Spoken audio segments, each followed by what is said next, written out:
have to keep in mind this was so important, especially at the height of the pandemic. Customer behavior changed so drastically that you cannot look at your data in the same way that you looked at it before.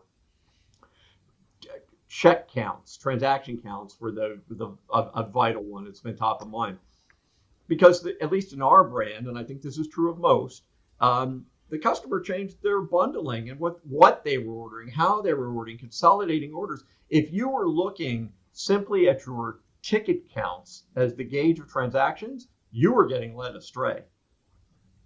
You thought traffic was down more than it really was. We realized early on, no, people are consolidating orders. What's the best indicator of how many people I'm feeding is how many sandwiches I'm selling. So we totally changed our outlook and we started focusing on entree count instead of transaction count.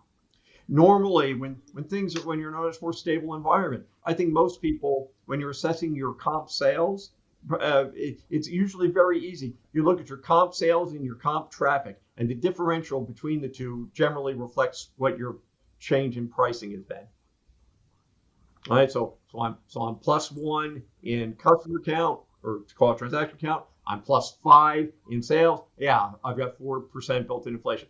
Now, yes, there can be other things that influence that, but for most brands, typically in a given year, you're not moving that many levers that change that dynamic. In the pandemic, that's completely different. Gross inflation in check average, it had nothing to do with raising prices. It was all the change in bundling. And now I go for, at one point, we went from a norm of about 1.47, I say about, it was 1.47, entrees per ticket to almost 1.8 at the peak bundling activity. And so the transaction count went way down out of proportion to it. And if we hadn't, again, we would have panicked in completely the wrong direction if we hadn't quickly latched onto that. And it's still not anywhere back to normal when it comes to that. And for every brand, if I'm advising anyone, man, if you haven't been paying attention to it, you better pick apart your numbers and your analytics and really figure where you're at. And by the way, the comparison in terms of where you're at, we benchmark now everything about consumer behavior and so on. We benchmark against 2019.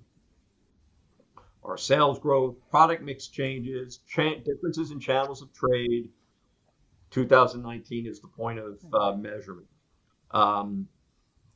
In terms of really understanding how the brand has changed and evolved compared to pre-pandemic.